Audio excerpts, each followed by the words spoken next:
เอานี่เข่าเด้อเอามาให้เด้อไม่ตู้เด้อแล้วข้าวเหนียวเด้ออันนี้เป็นมีเนาะ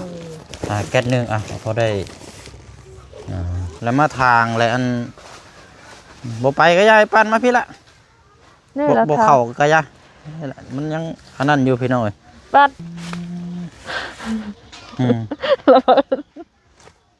มีหดผ่าหน่อไม้โพดไปออกไปก่อนอนามัยเด้อพอคำดี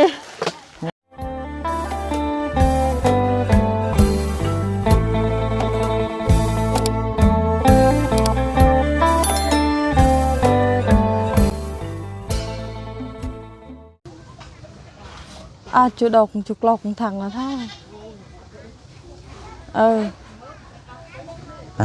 าพี่น้องเนาะมาต่อกันอีกคลิปนี้ก็เป็นอีกครอบครัวหนึ่งเนาะก็หน้านี่ก็ทั้งอนามีตู้แล้วนี่มาขอความช่วยเหลือเนาะหลักๆเลยกับปัจจัยการแม่นเข่านี่แหละพี่น้องไม่มีเข่าในยืนในกินก็เรามายืนอยู่นี่แหละมื้อนั้นนะแต่ว่ามื้อนั้นเฮาบ่ว่างมื้อนั้นเนาะบวกกับฟ้าฝนก็ฝนตกแน่พี่น้องเนาะก็เลยมื้อนี้เดี๋ยวรบกวนทางไอ้ปันอีกคือเก่าเนาะว่าบ่เสียงก็มีเข่าประมาณเกือบ6 กิโลนี่แหละพี่น้องแล้วก็มีแก๊สนึงมาช่วยเหลือเบื้องต้นเราก่อนเนาะเดี๋ยวไปเบิ่งน้ำกันเนาะที่มาที่ไปนี่เป็นยังไงพี่น้องการกินการอยู่เนาะสบายดีน้ำไปปั่นอีกรอบนึงเนาะสบายดีอันนี้บ่เพื่อนเราโดยโตเนาะก็ใส่ผ้าบัดคุ้มอันนี้กันเนาะโดยผ้าบัดก็คือว่าหั่นแหละเนาะมันก็อยากขาดไว้พุยไว้ยิ่งเจอหน้าฝนแบบนี้นี่ยังมาว่าอะไรพี่น้องเลยเนาะขึ้นไปเทิงพุ่นละเนาะเราก็นั่งถ่ายอยู่ลูกบ่คือลานนะลานโอ้นึกว่าลูกนะเอาลานโธ่เนาะแล้วเอาลายคดลานลูกพาย2 คนเด็กแสดงว่าลานผู้หนึ่งนั่นใช่ก้อนเป็นชายใช่แสดงว่าเอาลานเนาะลานผู้หนึ่งนั่น4 คนลานลูกผู้นี้2 คนคือเอาหลายคนแท้พี่น้องเนาะเอาเนาะกับสบายดีและสวัสดีพ่อแม่พี่น้องเบิดสุขสุขคนเด้อพี่น้องเนาะพบเจอกันอีกคือเก่าคือเดิมพี่น้องเนาะกามาพ่วงมาอีกเคสหนึ่งเนาะอยู่บ้านเดียวกันนี่แหละพี่น้องขนับทางครอบครัวของทางน้องคำบีติดกันกับ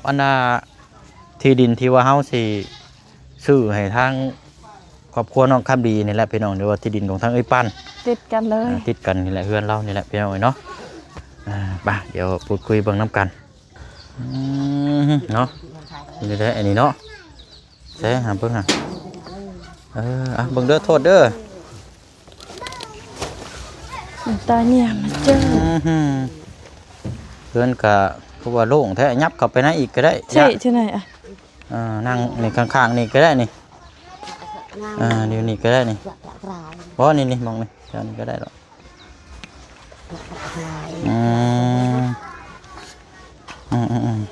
เอาอยู่ดีมีแห้งเนาะเอาก่อนอื่นสบายดีทั้งมีตู้เด้อเนาะอันนี้ร้านอันนี้เนาะโอ้โหพ่อก็แม่เพิ่นไปใช้สารนะชื่อแหละเป็นเพื่อนปะไปหับจ้างดำนาโอ้ไปหับจ้างดำนาโดยโอ้ช่วงนี้ก็ดำให้ดำนาเนาะเราติดหนี้เขา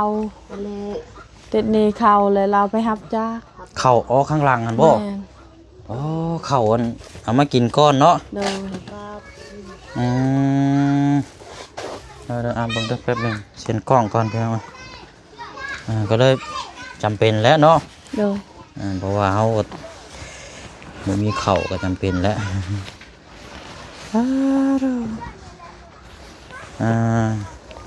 มือเราคอเจ้านั้นบ่มี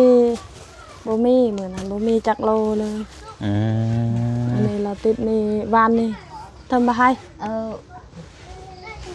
โดยมิตรว่าเดี๋ยวจังถามจังพูดจังคุยน้ำกันเอานี่เข่าเด้อเอามาให้เด้อไม่ตู้เด้อแล้วข้าวเหนียวเด้ออันนี้เป็นมีเนาะแก๊สนึงพอได้แต่สิต้มเนาะเดี๋ยววันนี้ก็กินไปพี่น้องเอานั่งก่อนซะเนาะโดยโอ้ ยเนาะเราก็ฮู้จักสาธุได้พี่น้องเอ้ยอืมนี่เนาะอ้าวก่อนอื่นนี่ที่มาที่ไปนี่เราอยู่นํกันจักคนนี่ไอ้ปาน อันนั้นเราอยู่นำลูกผู้นั้น นี่อดเลย อืม มาเลยละ แบบ นี่เราเอาหลานผู้นี้แล้วอยู่เฮือนตัวนี้ อ๋อก ลางคืนไปนอนอยู่พุทธกลางเว้นไปเอาหลานอยู่นี่หลานผู้นั้นใหญ่ๆเลย อ่า หูยางหูจักแล้ว เอ เฮือนนั้นหลานเฮือนนี้ยังน้อย อืมผัวยังอยู่บ่ในตู้ ตายแล้ว ๆเชื่อได้ อ๋อเสียแล้ว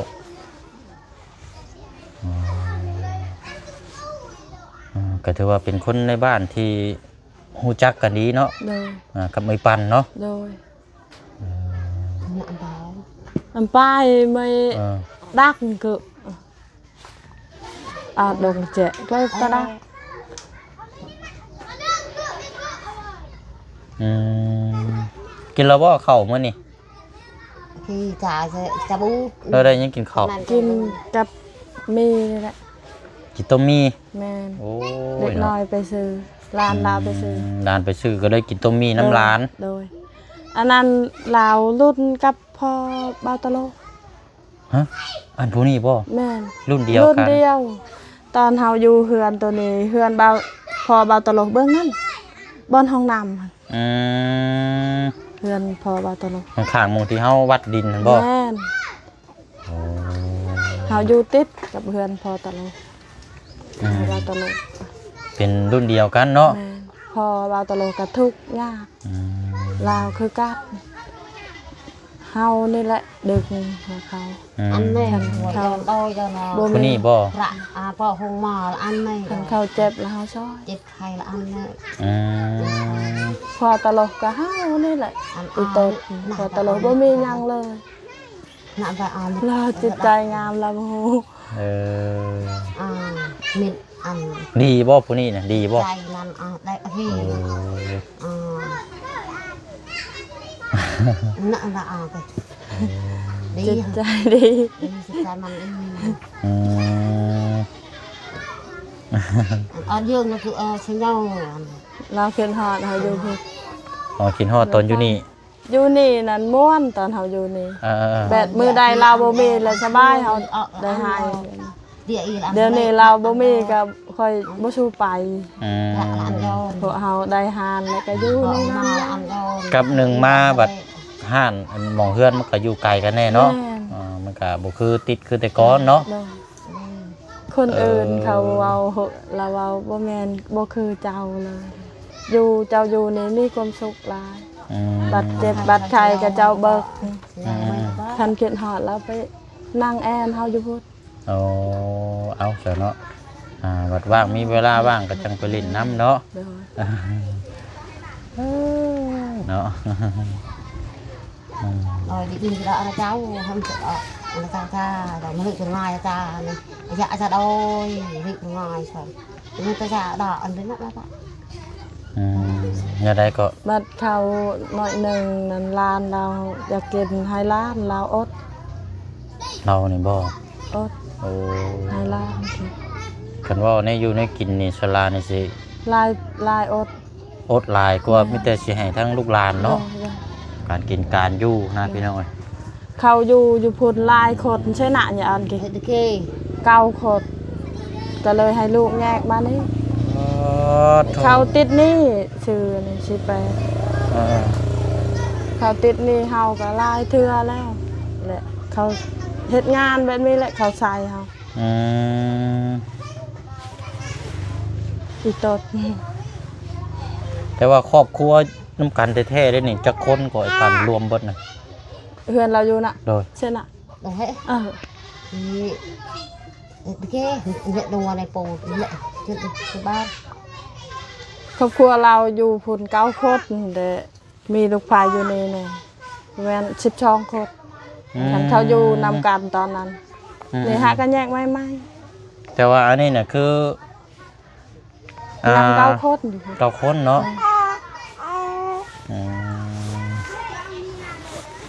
ม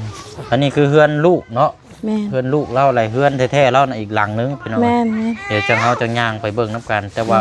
เก่าแล้วพาอย่างมันรุดเปื่อยไปแล้วพี่น้อง โดย เรื่องเล่าน่ะ เนี่ยลูกจะกระโดดยังไง เนาะก็ได้อยู่เอาล้านเนาะ โดย จักปีจักเดือนแล้วสะนี่ ใช่ นะ 3 เดือน 3 เดือนกันว่า3 เดือนนี่ก็ซ้ำกับมัน น้องเมษาได้เนาะผู้ชายบ่ ผู้ชาย อยากกินนมหรือประจักบ่ แม่ ตอนนม มีอยู่บ่นม บ่มี เอายังสะป้อนเรานะ ข้าวคันอยากแบบนี้เขาป้อนข้าว ป้อนแล้วว่าเขา แม่แจมเจอป้อนแล้ว ป้อนแล้วแต่ว่ามันเนาะเด็กน้อยน่ะอยากเลยนะป้อนอิ่มอยู่บ่เขา เอ็มเลย อืม ร้านไหนก็ได้ละ หากะละป้อนกินนี่นะ มันอยากเข่าได้ดูดมือปับๆอยู่เด็กน้อย ลูกไผกับลูกเราไปรับจ้างมา4 คน อืม เอาละ อืม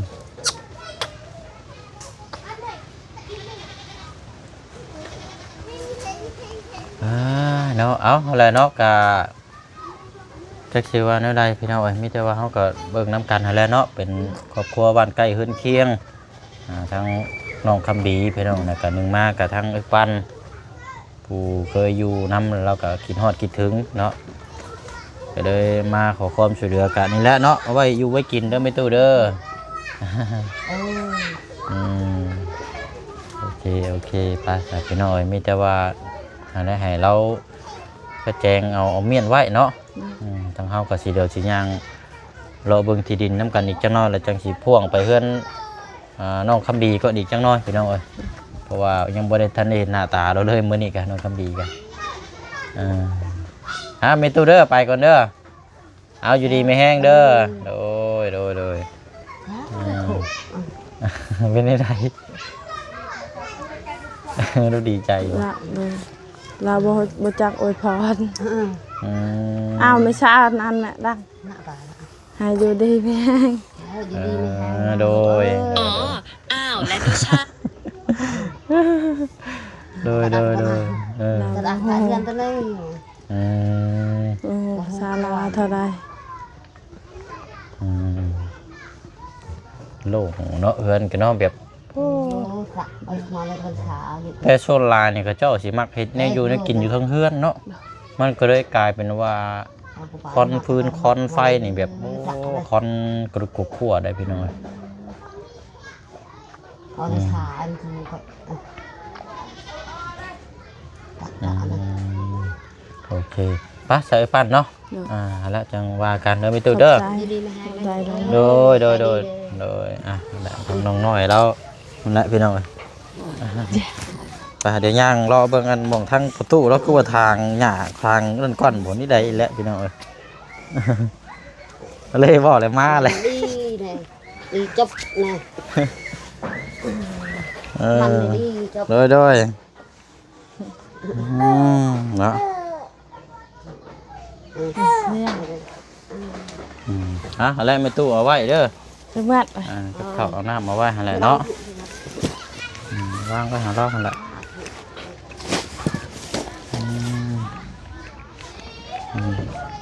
เลี้ยงหลานเราก็เนาะเลี้ยงลูกเลี้ยงหลานเนาะ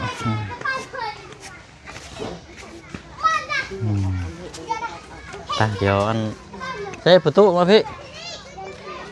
ใช้พาไปเบิ่งเจ้าฮะเจ้าทางเขาใช้อันนั้นจะว่ากินนี่นะใช้ เดี๋ยวจะซะเอามาให้เอ็ดเตยแหละแม่สิ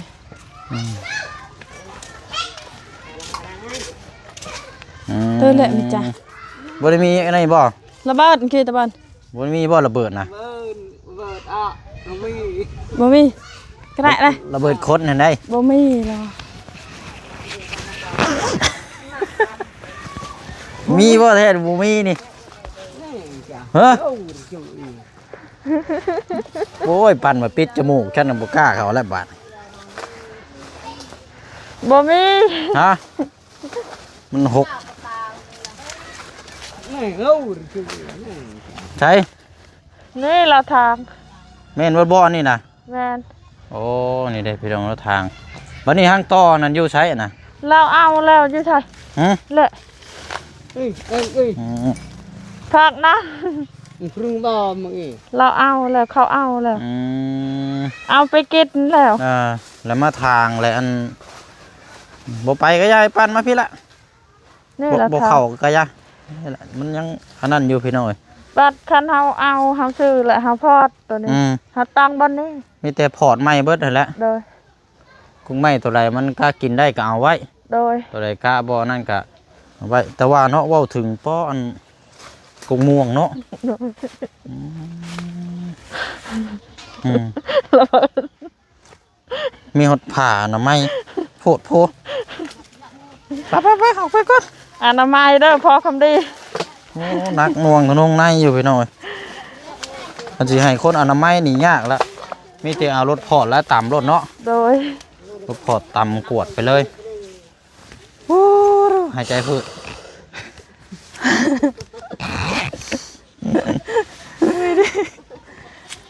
อยู่นี่แกคือกันเจาะภายในอันตะแกรงไหม Chà. Chà, nhẹ này cho rẹ nè. ตะสตอไปอเมริกาจะเจาะหนังในออนคอเต็มไหนพระยาวกระเป๋าไปไหนเมื่อแต่หงหมอแห้งหนักอีกไปเข่าอยู่นี่ โอ้โถ แห้งกว่าอยู่พุทธนี่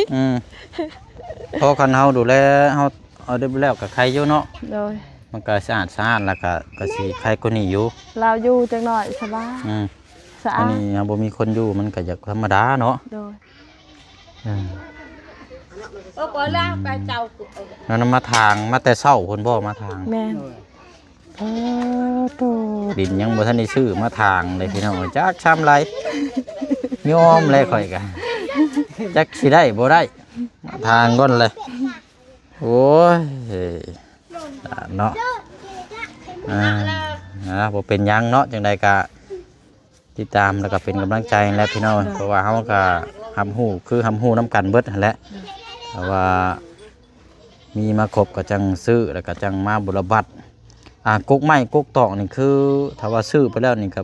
มอบให้เราดูแลกินเราได้เนาะเนาะ โดยคันลาวบ่อยู่กับคนในบ้านนี่พากันเอาบ่ได้ว่าเฮาสิห้ามว่าดังใครอยากกินก็กิน โซลาเนี่ยมีแต่กกม่วงเนาะจะปลูกเนาะ โดยมักมีนะ กกม่วงกกมี่แล้วก็ดูแลโอ้ได้กินได้ขายนำได้นี่ โดย กันเชื่อว่าก็ซื้อที่ดินได้กกของปลูกของผักน้ำอีกโอ้คุ้มแล้วเจ้าเนาะ มะม่วงแซ่บตัวนี้ ผักแล้วพี่น้อยเนาะ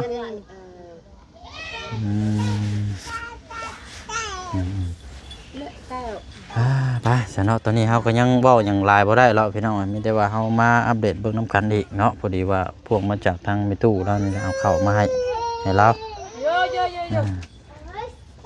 ไปซะเนาะเมื่อนั่นแหละมันจะว่ากันเนาะ มีปลาตังมาจานเอ็ดดอยเลียวปะปลาละป้าเปะเนี่ยตั้งเอาตั้งมาจานให้เป็นมาจานเปะเนี่ยออนเอ็ดดอย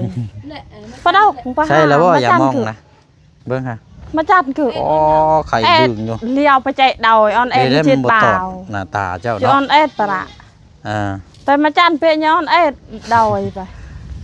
ตอดนะพอ เลียวใจ แห้ง ด แล้ว อยผู้ทำไป เป็นไข่ดึงอยู่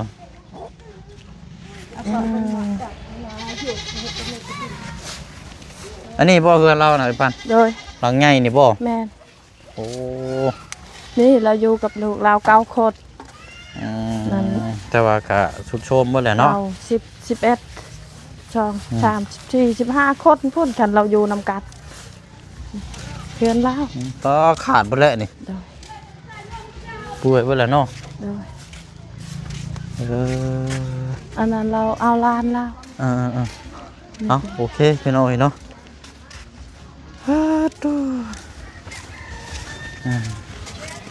ไปย่างไปเบิ่งน้องคำดีก่อนจักเล็กจักหน่อย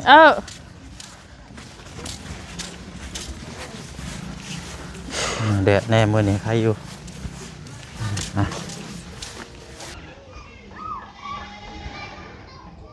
เบิ่งห้อยรถกันเนาะจักแม่นหยังแม่นยาปานห้อยขี้กระเดือนกับบ่ปานพี่น้องเอ้ยเด็กน้อยมาขีดกั้นเนาะ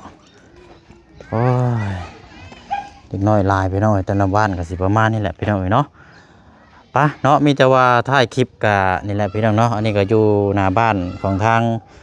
อีปันเนาะแต่ก่อนนานแล้วเขาเจ้าก็มานอนอยู่นี่พี่น้องหลังจากนั้นก็ได้ที่ดินที่ทางก็ยกย้ายปูเฮือนอีกหลังนึงอยู่พุ่นเนาะเป็นเฮือนของทางพ่อกับแม่สร้างไว้ให้บริษัทนะพี่น้องเนาะกะน้องคำดีกะอยู่ในระหว่างชะลอก่อนเนาะพี่น้องเนาะก็บ่อยากให้ลุกให้นั่งให้ยืนเพราะว่าถ้าเป็นหันเป็นนี่มามันยากเนาะหลังจากเขาครบกำหนดก่อนประมาณ1 เดือนซะพี่น้องเนาะเดี๋ยวผู้เชี่ยวชาญสิพาไปเอ็กโกเบิ่งเอ็กซเรย์เบิ่งว่าถ้าเอ็กซเรย์ออกมาแล้วนี่กระดูกมันติดกันระดับหนึ่งหรือว่าทางหมอเพิ่นวิจัยบอกว่ากระดูกตัวนี้ดุกยางได้แล้วให้น้องเพิ่นขยับขยายให้ออกกำลังกายน้ำประมาณเฮาทำหูเบื้องต้นแหละก็ยังไข้นะพี่น้องมีแต่ว่ารอก่อนเนาะพี่น้องเนาะรอให้ครบกำหนดแล้วจังไปกดเอ็กโกมาแล้วก็จังเบิ่งว่าเป็นจังไรกะเดี๋ยวแพทย์เพิ่นสิแนะนำเนาะว่าให้ย่างหรือว่าให้ชะลอมันก่อนก็ขึ้นอยู่กับกระดูกหรือว่ากำลังกายแล้วและพี่น้องเนาะไปเนาะลาพี่ลาน้องอีกคือเก่าคือเดิมด้วยพี่น้องเด้อเนาะก็เยี่ยมยามถามข่าวบ้านใกล้คืนเคียงสำหรับทั้ง